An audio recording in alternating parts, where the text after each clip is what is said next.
జై సద్గురు శ్రీ శివరామ దీక్షిత చూర్ణిక భావార్థ ప్రకాశిక. ఈరోజు మనం 5వ చూర్ణికలో 9వ రోజు అర్ధమాత్రను గురించి తెలుసుకుందాం. ఎక్కువగా అకార ఉకార మకారములనే 3 మాతృకల గురించే ఎక్కువ వాడుకలో ఉంది. అర్ధమాత్ర గురించి ఎక్కువగా ఎక్కడా చెప్పబడటం లేదు, కానీ మనం విచారణ రూపంగా తెలుసుకుందాం. ఓంకారం యొక్క చతుర్థ పాదమే అర్ధమాత్ర. దీనికి మూలం ఏంటంటే యా వసానేన్య చతుర్జడ్ఢమాత్ర సా సోమలోక ఓంకార సాధర్వణ మంత్రై రధర్వ వేదో సంవర్తకోజ్ఞి మరతో విరాట్ ఏకర్షి భాస్వతి స్మృతా. ఓంకారం యొక్క చివరిది 4వది అగు అర్ధమాత్ర సోమలోకం. ఓంకారం అది అధర్వణ వేదం, సంపర్తకాగ్ని, మరుత్తులు విరాట్టు, ఏక ఋషి, భాస్వతి అనబడుతుంది. అకార ఉకార మకారములకు కడపట అతి సూక్ష్మమయ్యుండు అర్ధమాత్ర ఏదియో అదే నాదస్వరూపము. అంటే ఇక్కడ సోమలోకం అనేది పరమేశ్వరుని యొక్క స్థానం. అధర్వ మంత్రములందు తరచుగా అర్ధమాత్రమే ప్రయోగింపబడినందున అది ఆ వేదమునకే తగినది. ఇక్కడ సంవర్తికాగ్ని అంటే మహాగ్రావమును పేరు గల తురీయ పరమాత్మ. మరుత్తులు అంటే పితరులకు పితృస్థానమై ఉండువారు, విరాట్ ఛందస్సు. అధర్వణ వేదుల యొక్క అగ్ని ఏక ఋషి అనబడును. భాస్వతి అనున్నది ఒకానొక శక్తి. అర్ధమాత్రకు వర్ణము లక్ష్మీదేవి వంటి వర్ణము కలదిగా ఉంటుంది. దాని శక్తి సకల వర్ణములతో కూడినది. దీనికి అధిదేవత పరమపురుషుడు అనగా పరమాత్మ. ఈ పురుషుని శైవులు రుద్రుడనియు తక్కిన వారు మహావిష్ణువని అంటారు. ఈ మరుత్తులు 7 మంది. ఎవరంటే అవహుడు, ప్రవహుడు, నివహుడు, పరావహుడు, ఉద్వహుడు, సంవహుడు, పరివహుడు. ఈ అకార ఉకార మకార అర్ధమాత్రలు 4 పాదాలు. విశ్వతైజస ప్రాజ్ఞ ప్రత్యేగాత్మలు జీవాంగములు. విరాట్టు, హిరణ్య, అవ్యాకృత, పరమాత్మ ఇవి ఈశ్వరంగాలు. అవిద్యాపాదం, విద్యాపాదం, ఆనందపాదం, తురీయపాదం ఇవి పాదములు. ఇక ఓంకారం యొక్క వివరం తెలుసుకోవాలంటే ఓమిచ్చే తదక్షరం ఉద్గీతముపాసీత ఓమితి హ్యుద్గాయతి తస్యో పవ్యాఖ్యానం. ఓం అనే అక్షరం పరమాత్మకు ప్రియముకు నామధేయంగా ఉన్నది. ఎందుకంటే ఓంకార ఉచ్చారణం చేతనే పరమాత్మ ప్రసన్నుడవుతున్నాడు. ఓంకారమునకు ఉద్గీత అని పేరు ఎలా వచ్చిందంటే శృతియే చెప్తూ ఉన్నది. సామవేదమునకు సంబంధించిన స్తోత్ర విశేషణమునకు ఉద్గీత భక్తి అని పేరు కలదు. ఆ స్తోత్రములలో ఓం అని ఆరంభించి ఎందువలన గానం చేసేటువంటి వాడు అంటే ఉద్గాత, ఉచ్చేర్గానము చేయుచున్నాడు. అందువలన ఓంకారమునకు ఉద్గీత అని వ్యాఖ్యానం చేయబడింది. ఉద్గీత అంటే ఓంకారమని అర్థం. అపైత హవై కామానాం భవతి యా ఏత వేదం విద్వానక్షరముద్గీతముపాస్తే. ఏ విద్వాంసుడు అక్షరమగు ఉద్గీతోపాసన చేయుచున్నాడో అట్టివాడు సమస్త కోరికలను పొందుచున్నాడు. ఈ ప్రణవమే సమస్తము కూడా ఇస్తూ ఉన్నది. ఓంకారమునకు సర్వమును సంజ్ఞ. ఎలా అంటే ఋగ్వేదము, యజుర్వేదము, సామవేదము మొదలైన వాని యొక్క అధ్యయన సమాప్తి యందు ఓం అనడి శబ్దోచ్చారణ చేయబడుచున్నది. కాబట్టి ఈ ఓంకారమునకు సర్వమనడి సంజ్ఞ కలిగినది. ఓంకారమే అక్షర స్వరూపమును అమృతాభయ రూపమైన పరబ్రహ్మోపాసనకు ముఖ్యాలంబనమును అయినది. కనుక ప్రసిద్ధమైన దేవతలు బ్రహ్మబుద్ధి చేత ఈ ఓంకారమును ఉపాసన చేసి స్వరూపగుణ సంబంధము చేత అమృత అభయ స్వరూపులవుతూ ఉన్నారు. ఏ పురుషుడు ఈ ఉద్గీతాక్షర స్వరూపమైన అక్షరమును ఓంకారమును అమృత అభయరూపమైన పరబ్రహ్మోపాసనకు ముఖ్యమైన ఆ ఆలంబమని తెలుసుకుని ఉపాసన చేయుచున్నాడు, ఆ ఉపాసకుడు బ్రహ్మస్వరూపోపాసన చేత సిద్ధులైన దేవతలు ఏ ప్రకారము అమృతాభయ స్వరూపులు అయి ఉన్నారో ఆ ప్రకారం బ్రహ్మస్వరూప సాక్షాత్కారము చేత సిద్ధుడై అమృతాభయ రూపుడు అవుతూ ఉన్నాడు.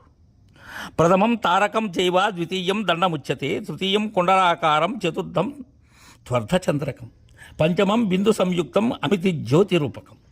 అంటే ఇక్కడ ఈ 5 రూపాలుగా ఈ ఓంకారం తారకాకారం మొదటిది, రెండవది దండాకారం, 3 కుండలాకారం, 4 అర్ధచంద్రాకారం, 5 బిందు రూపం.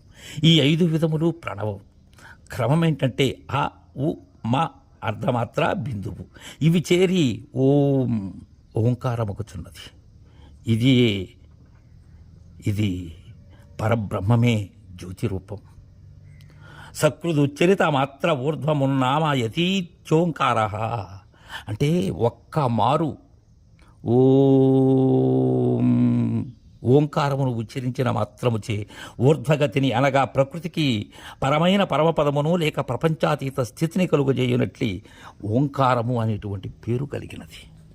దీనికి మూలం ఏంటంటే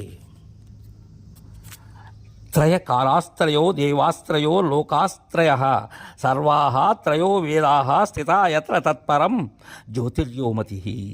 దేనియందు కాలత్రయం, దేవతాత్రయం, లోకత్రయం, సర్వత్రయం, వేదత్రయము స్థితములై ఉన్నవో అట్టి పరంజ్యోతి స్వరూపము ఓంకారం అనగా పరబ్రహ్మం. అనగా భూత భవిష్యత్ వర్తమాన కాలములను బ్రహ్మ విష్ణు మహేశ్వరాది దేవతలను భూర్భువాది లోకత్రయమును హ్రస్వ దీర్ఘ పుత్రాది వేదస్వరములను హ్రస్వ దీర్ఘ ప్లుతాది వేదస్వరములను రుక్కు యజుస్సు సామాది వేదములను ఏ పరమాత్మ నుండి కలిగినవో అట్టి స్వరూపమే ప్రణవ శబ్దము యొక్క అర్థం. ప్రణవమే తారకం.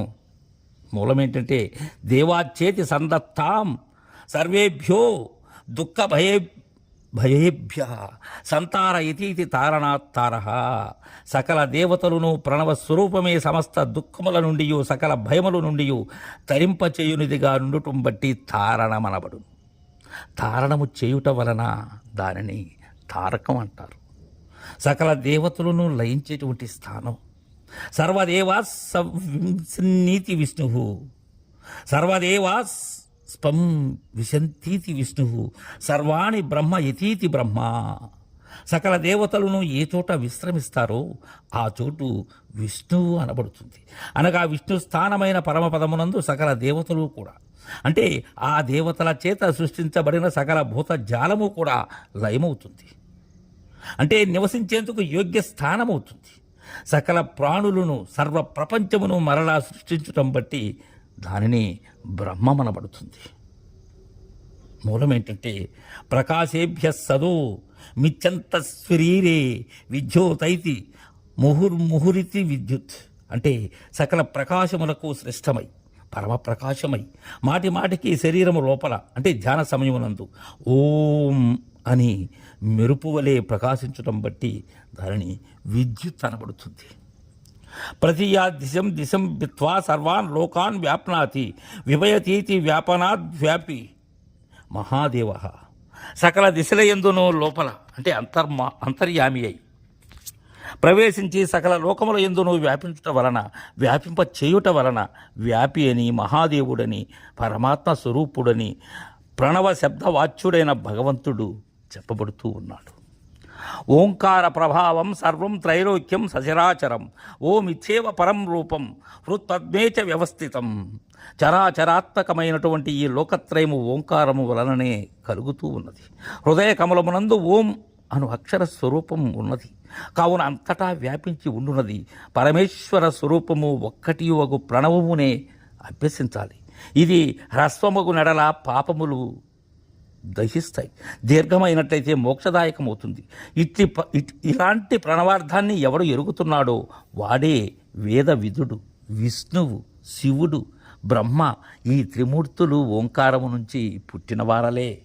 జీవులకు జీవత్వావధి స్వరూపమైన హంసత్వం అంటే జీవన్ముక్తం పరబ్రహ్మ సాక్షాత్కారం అనబడుతుంది. హంస అంటే బ్రహ్మం, హంసాక్షరం అంటే ప్రణవమును నాశరహితమై ఉత్తమమైన కూటస్థుని జ్ఞాని అయిన వాడు పొంది జనన మరణముల నుండి విడువబడిన వాడుగుచున్నాడు. మూలం ఎలా అంటే ఏ తథ్యే వాక్షరం బ్రహ్మ ఏ తథ్యే వాక్షరం పరం ఏ తథ్యే వాక్షరం జ్ఞాత్వా యో యదిచ్చతి తస్య తత్. ఈ ఓంకారమే అక్షరమైనటువంటి పరబ్రహ్మం. ఈ ఓంకారముకు అక్షరమే పరమ పదం. ఈ అక్షర స్వరూపముగా ఓంకారం తెలుసుకునిన వారు ఏది ఇచ్చయింతురో దానిని పొందగలరు. అనగా ఈ ప్రణవోపాసకులు ప్రణవ బ్రహ్మమును పొందగలరు. అంతేకాక మరి ఏదైనా ఉత్కృష్ట కోరిక కలిగి ఉండినా అది కూడా తప్పక సిద్ధిస్తుంది. దీనికి శ్లోకం ఏం చెప్తారంటే, అకారం చ పుకారం చ మకారం చ ప్రజాపతి వేదత్రయాన్నిరుదు హుద్ భూర్భవస్వరితీత చ. బ్రహ్మదేవుడు ఋగ్యజు సామ లక్షణములకు 3 వేదముల నుండి అకారమును ఉకారమును మకారమును భూహ బోహ స్వహ అను మూటిని క్రమముగా గ్రహించెదరు. అంటే ఈ ఓంకారము 3 వేదముల యొక్క సారమని గ్రహించాలి. వేదముకు కామధేనువు నుండి ఓంకారమును క్షీరమును అమృతమును ఆ బ్రహ్మదేవుండు పిండినాడని ప్రతీతి. ఇంకా శ్లోకం ఏంటంటే, మాత్రాలింగ పదం త్వక్త్వా శబ్దవ్యం జనవర్జితం అస్వరేణ మకారేణ పదం సూక్ష్మం హి గచ్చతి. అట్టి ఓంకారము ఎంతవరకు వెళ్ళుచుండునో ఎచ్చట విడువవలెనో అది దీనిలో నిరూపించబడుతూ ఉన్నది. అకారాది మాత్రలను లింగ పదమును అనగా ప్రత్యేగాత్మను కూడా విడచి శబ్దముల యొక్క ధ్వని కూడా లేనిదై ఆ స్వరముతో అనగా నిశ్చలముతో మకారమును కూడా అనగా 3వ పాదముకు మకారమును కూడా విడచి పరమ సూక్ష్మముకు 4వ పాదమును పొందినచో ప్రత్యేగాత్మ పరమాత్మల ఏకత్వ పదవయగు ఐక్యము నందగల్గును. ప్రణవో హి పరబ్రహ్మ ప్రణవ పరమం పదం ప్రణవం సర్వవేదాధ్యం సర్వదేవమయం విదుః సర్వేషాం చైవ మంత్రాణం ప్రణవ ప్రాణ ఉచ్యతే. ప్రణవమే పరబ్రహ్మము, ప్రణవమే పరమ పదము, ప్రణవమే సకల వేదములకు మూలం, ప్రణవమే సకల దేవతలు అని తెలుసుకోవాలి. ప్రణవమే సకల మంత్రములకు ప్రాణప్రాయముగా ఉంటుంది. ప్రణవము లేని మంత్రము ప్రాణము లేనిది అవుతుంది. శ్రీ కాశీయందు పరమశివుండు ప్రాణికోట్ల ప్రాణ ప్రయాణ కాలమందు ఉపదేశించడు తారక మంత్రం ప్రణవమే. సంసార దుఃఖము నుండి తాపత్రయ భీతి నుండి అజ్ఞానము సాగరము నుండి తరింపచేయునిది ఈ ప్రణవమొకటచే దీనికి తారకము అనే పేరు వచ్చింది. ప్రణవ మంత్రము సమస్త విజ్ఞములను హరింపచేయునది, సర్వదోషములను రహితము చేయునది, సమస్త మంగళములను కలుగు చేయునది. ఓం అను ఈ అక్షరమే పరబ్రహ్మ స్వరూపము. అది ఒక్కటే ముముక్షువులకు ఉపాసింప యోగ్యమైనది. ఇదే శ్రీ నారాయణ సూక్ష్మాష్టాక్షర మంత్రం. ఇది అష్టాత్మకమై అష్టవిధములకుచున్నది. ఎలా అంటే అకారము ఉకారము మకారము బిందు తురీయ అక్షరం నాదం కళ కళాతీతం తత్పరం అష్టమాక్షరములు కలిగినది ఈ ప్రణవాక్షరం. శివపంచాక్షరి యొక్క సూక్ష్మ పంచాక్షరము ఓంకారమే. అంటే ఎలా అంటే అకార ఉకార మకార అర్ధమాత్ర సాక్షాత్కారముతో కూడిన దానికి బ్రహ్మ విష్ణు రుద్ర సదాశివ మహేశ్వరులు అనే పేర్లతో కూడినది ఈ ఓంకారమే అవుతూ ఉన్నది. ప్రణవమును ధ్యానించుట వలన సకల జ్ఞానములు నశించిపోతాయి. ఇదే గుణత్రయాతీతం జ్ఞేయ బ్రహ్మం. తదే సత్సత్యం యదా సుదీప్తా పావకాద్విస్ఫులింగా సహస్రాశ ప్రభవంతి స్వరూపా తదక్షరాద్వివిధా సౌమ్యభావా ప్రజాయంతే తత్ర చైవ ప్రియంతి. ఆ బ్రహ్మవస్తువు సత్యమైనది. బాగుగా మండుచున్న అగ్ని నుండి అనేకములైనటువంటి నిప్పురవలు లేచినట్లు అక్షర పరబ్రహ్మము నుండి పలు విధములకు జీవులు పుట్టుచు మరలా ఆ బ్రహ్మమునందే లీనమగుచున్నారు. ఓంకారమును అకారాది మాత్రలోను విశ్వాది పాదములను లేని సమస్త ద్వైతోపశమనము కలదు.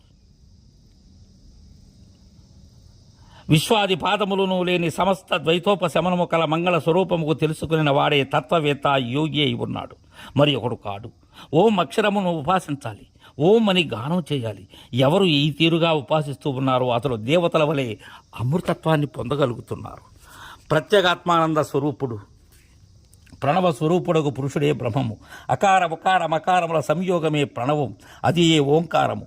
దానిని ఉచ్చరించి సంసార బంధము నుండి విడివడుచున్నారు. శరీరమందున్నను ప్రత్యేగాత్మ సర్వవ్యాపకమై ఉన్నది. ఎవడు ఎస్తు 12 సహస్రం ప్రణవం జపతే హం ప్రతిదినము 12,000 ప్రణవ మంత్రమును జపించును అతనికి 12 నెలలకు పరబ్రహ్మము యొక్క సాక్షాత్కారము కలుగుతుంది. ఇటు ఓంకార స్వరూపమే సూర్యుడు. అదే పరంజ్యోతి, ఆత్మజ్యోతి, తేజోవంతమైన పవిత్ర జ్యోతి.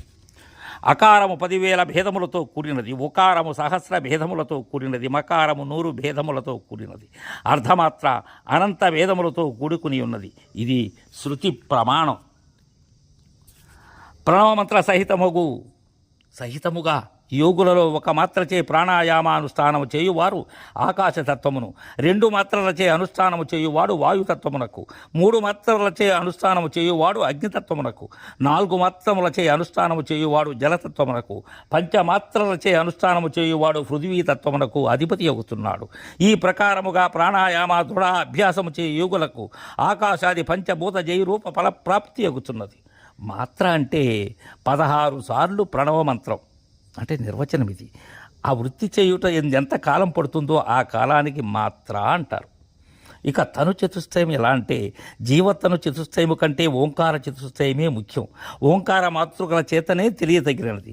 ఇది మహత్వ చేత త్రిగుణములు తన్మాత్ర భూతముల చేత సృష్టి స్థితి లయములకు కారణభూతమైన ఓంకారమే ప్రప్రథమమై ఉన్నది. రేపటి నుంచి మనం 6వ చూర్ణిక ముచ్చటించుకుందాం. జై గురుదేవ.